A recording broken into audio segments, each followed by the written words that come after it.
Boom. What is up, guys? This is Josh from Eatlift Program.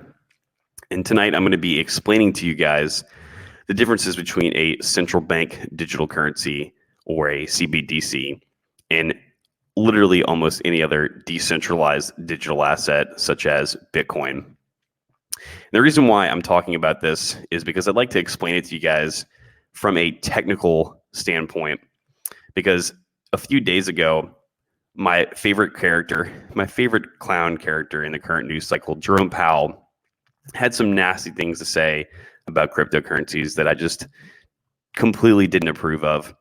So let's look at this article real quick.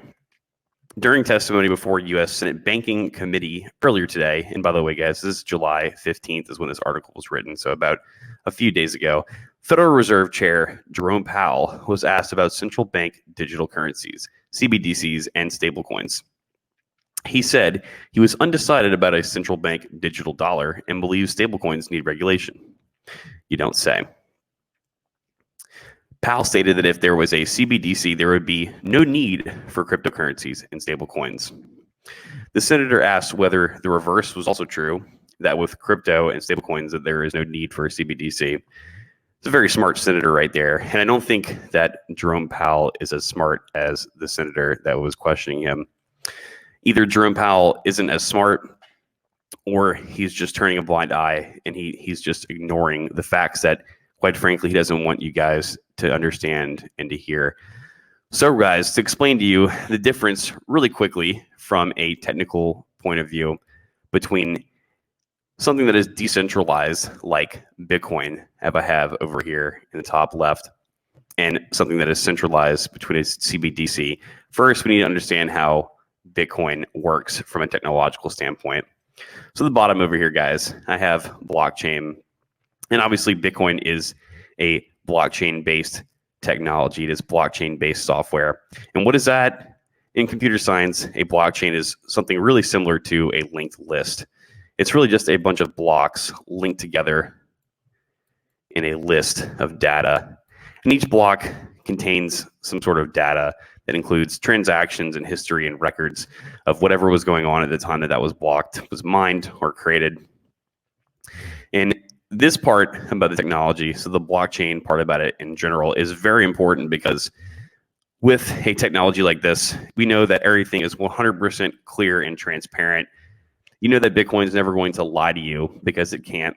And you know that it's never going to just erase transactions because it can't. That's not how it works. And you know that it's never going to cheat or steal from you. And so this technology is really important, and it's actually a huge breakthrough in mankind, because this is about the first time that we've ever had the ability to do something like this with a monetary policy that was outside of a governmental system. Now, what makes Bitcoin itself extra special is the fact that it is a decentralized computing protocol. And what does that really mean? Well, if you guys can see all these red squares with circles that I have, we can consider these to be a server, but these are just nodes. And so for you normies out there who don't know what a node is, you can think of these nodes as just servers. So people's computers or whatever, a mining rig that is out there hosting and running and validating transactions with the Bitcoin protocol. And the reason that this is important, that it's decentralized, is because each of these nodes is located in a different area. So maybe this one is in Saudi Arabia, and this one is in America, and this one is in Cambodia, and this one is in Yugoslavia. And the funny thing about the Bitcoin protocol and the Bitcoin network is that it is so decentralized that there's no one location that if a government was mad or angry at it, they could just go and knock on someone's door and ask them to change the code. And even if they could find 20% of the people that run these nodes, which they can't because there's way too many, but even if they could, they still couldn't go on the door and get them to change anything, because what is required to make changes in this protocol is a consensus or 51% or greater vote on what code can be changed or what upgrades can be made. So in reality, even if they wanted to just drop a nuke on Bitcoin, there's really nowhere that they could drop a nuke on. They would have to drop a nuke on the entire planet. And this is important for things like monetary policy, because the Bitcoin network, its code, it doesn't really care about people's personal agendas. It doesn't really care if the Federal Reserve doesn't like the fact that it has only a limited supply of 21 million coins to ever be mined. It doesn't like the fact that if the Federal Reserve wants to just take someone's coins out of their wallet, they just can't change the code because, quite frankly, it just can't happen. And that's all due to the fact that it is a decentralized computing network. Very important when we talk about something that they're trying to do, or here, a CBDC or central bank digital currency. Now, they're utilizing the same technology for the blockchain that something like Bitcoin would use, but I would say that this is a bad thing because even though we always want everything to be clear and transparent, this would actually give them a lot more transparency over just the regular banking system or just using cash in general. Now, the really scary part about this and the abomination of a CBDC and its technology itself is that Bitcoin and blockchain, which was created to do the exact opposite of what they're doing, they're basically taking this exact same technology and they're inverting it. And so instead of being decentralized, all their nodes and their servers are going to be in a single location. And even if they're not in a single location, they're all going to be owned and controlled by one entity. An entity is going to be the central banking system. So if the central banking system doesn't like the fact that they only have X amount of dollars in circulation, they can just go ahead and change the code themselves and add more and deflate your basically your value of whatever digital asset or digital dollar that they have.